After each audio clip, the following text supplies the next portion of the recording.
Lord of the Mysteries. Chapter 696. Giant Guardian. As the tyrannical aura flew past, high in the sky, Anderson's chewing came to a sudden halt. It was only when the entity was a distance away did he swallow the remaining rabbit meat. He looked up at Gehrman's sparrow. "That was the dragon you were talking about." Klein nodded slightly, confirming Anderson's guess. The corners of Anderson's mouth slowly curled up, revealing an expression as though he was at a loss on whether to laugh or cry. "I thought you were talking about a mature or adolescent dragon. The one that just flew past. I probably won't be able to become a dragon hunter. Dragon feces, perhaps. The tyrannical feeling that the King of the North exudes is indeed a little terrifying.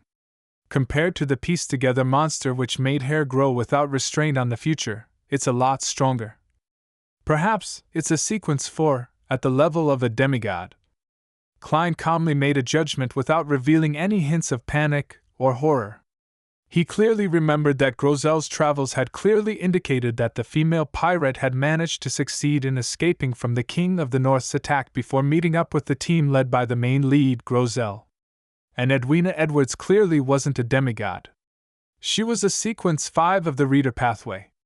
Furthermore, as she was suddenly swallowed by the book, certain mystical items and sealed artifacts that she didn't permanently keep on her person were left in the captain's cabin. The tools she had that were useful to her were probably limited to 1 or 2. Under such a situation, she was able to defend against the King of the North and survive.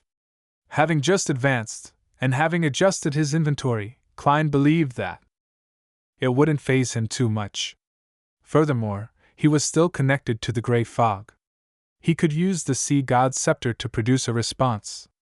This was also why Klein dared to enter directly after confirming that Danitz was in an ordinary state during his prayer. Yes, the King of the North doesn't seem like a demigod from a normal pathway. According to Vice Admiral Iceberg, it's a rampager who gathers frost-related beyonder characteristics, and it can match a demigod in certain domains but would have flaws in other aspects. Edwina, Anderson, and me, along with the beyonders of the main lead's team, we wouldn't be helpless. If all else fails, I can still use the sea god's scepter. I don't believe that this book can defend against items above the gray fog. If it could, it would have shown it long ago." Standing beside the fire, Klein looked down at Anderson and grinned. "Are you afraid?" Anderson was taken aback as he immediately beamed. "Not at all. You seem to be very confident." After saying that, he looked at Danitz, who was still trembling and trying hard to compose himself, before skiing. "Do you know what's the most important thing for a man?" Danitz had just taken a deep breath. He was stunned by what he heard as he held his right index finger and middle finger together, pointing to his crotch with uncertainty. Anderson blinked before he roared with laughter. "***, you really are a crude pirate!" "Ha ha, I wanted to say something but... ha ha, I can't remember it. Oh right, I wanted to say courage. Courage is the most important thing for a man. Look at you. The dragon hasn't even attacked, and you're almost hugging your head and begging for mercy." Danitz's face instantly flushed red as he glared at Anderson.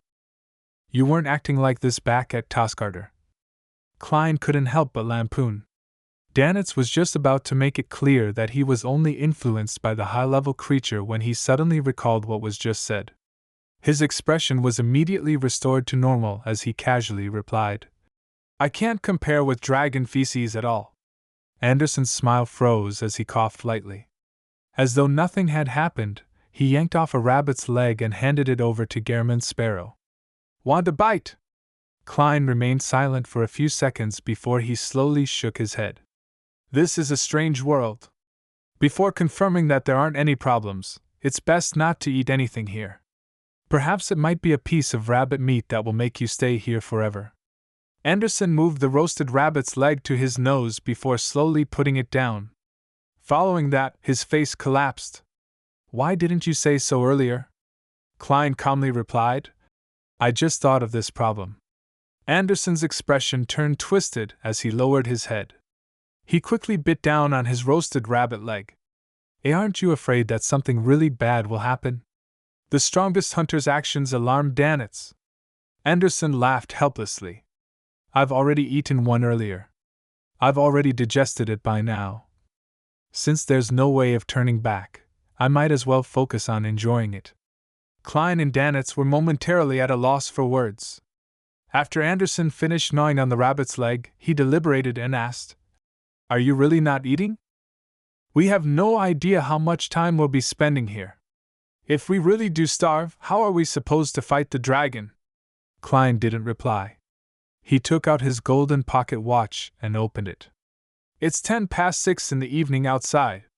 We'll eat a little after 4 to 6 hours if nothing happens to you. Anderson turned to Agape speechless. Klein ignored him and turned to say to Danitz, 15 minutes break. We'll search for your captain after that. As he said that, he had already taken out the pearl earring belonging to Vice Admiral Iceberg Edwina Edwards. All right. Danitz suddenly felt pumped with his blood boiling, completely forgetting the cold outside. But after about 8 seconds, he huddled close to the fire again. Around 7 in the evening in the outside world, Klein pressed down on his hat and held his cane. Together with Danitz and Anderson, he followed the revelation provided by his divination and found their way to a mountain. After circling the boulders which were encased in thick layers of ice, they saw a dark mountain cave. Standing by the entrance was a woman holding an ancient bow. The woman had a head of soft, lustrous black hair which she had simply tied into a pigtail. Her facial features were soft, making her look different from any national of the northern continent. She wore a brown ancient-styled hunter's coat and trousers. She acutely cast her gaze over. Upon seeing her slightly sharp ears, Klein immediately guessed her identity from matching her to the content in Grozel's travels. She was the female elf who got to know the giant, Grozel, at the very beginning. Her name was unknown. Compared to Earth, people from the northern continent look more Caucasian. But this elf has more of an oriental charm. Klein quickly concluded this particular trait. An elf! She's identical to the elves drawn in the ancient church drawings. Anderson suddenly became excited. I have to negotiate with her to get her to be my model so that I can draw a few portraits of her. By the side, Danitz scoffed. He mocked in a succinct manner. Boorish! Clearly, he hadn't forgotten Anderson's previous mockery. Do you only know of that kind of drawing? Anderson shot a glance at him, sped up, and walked towards the female elf. Just as he approached, the female elf didn't hesitate to raise her bow. The arrows strung on it shimmered with silver lightning. Wait! Anderson immediately raised his hands. It's useless. The elves mostly belong to the storm pathway. They are prone to being irascible and rash. Klein secretly activated his spirit body threads, planning to achieve initial control over the elf in order to let her listen calmly. At this moment, Anderson saw a blur before seeing 2 thick, huge, muscular grayish-blue legs. Embedded in the snow was a huge, terrifying sword. Anderson was horrified to realize that his height only reached the leg's knees.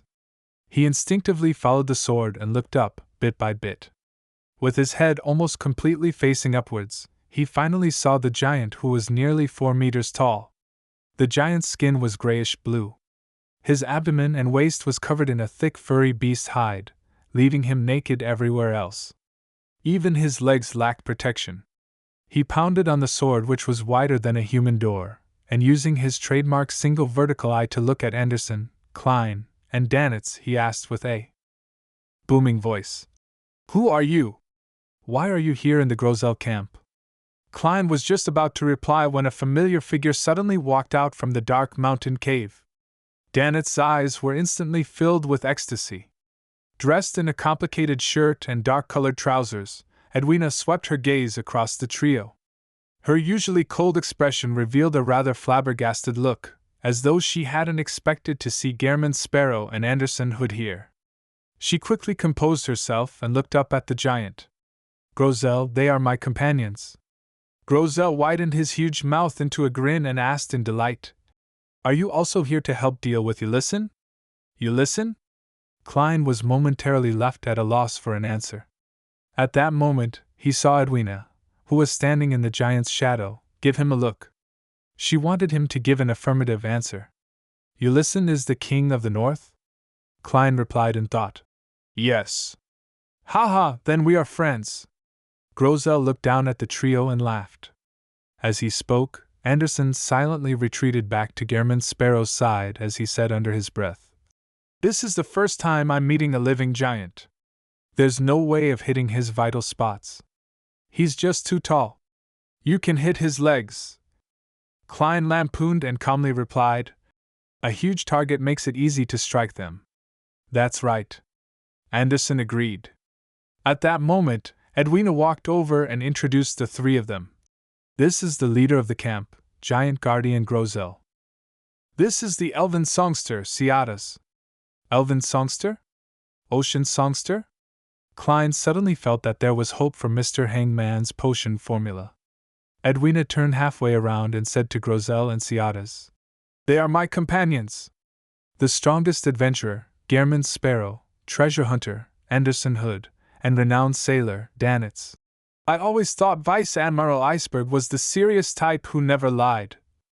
Renowned sailor. Ha, in a certain way, that's true. Klein took off his hat and gave a serious bow. Anderson followed suit in a rather casual and perfunctory manner. Reeling in his delight that his captain had introduced him as a companion instead of a subordinate, Danitz was slower than the others as he acted in a fluster. Grosel laughed. Come on in. We will be fighting that evil dragon, Ulysses, at any moment now. How warm and amiable! But be it the church's canon or the myths of the City of Silver, giants are extremely violent creatures who have a strong desire for destruction. Yes, anything is possible in a book. It all depends on whether the author can make everything flow nicely. Klein nodded slightly as he followed Grosel into the spacious cave. When Edwina saw this, she approached the trio without showing any signs of abnormal behavior. As though she was leading the way, she whispered, The history they speak of is a little odd. Same for their language. Regardless of the language they speak, all of us can understand it.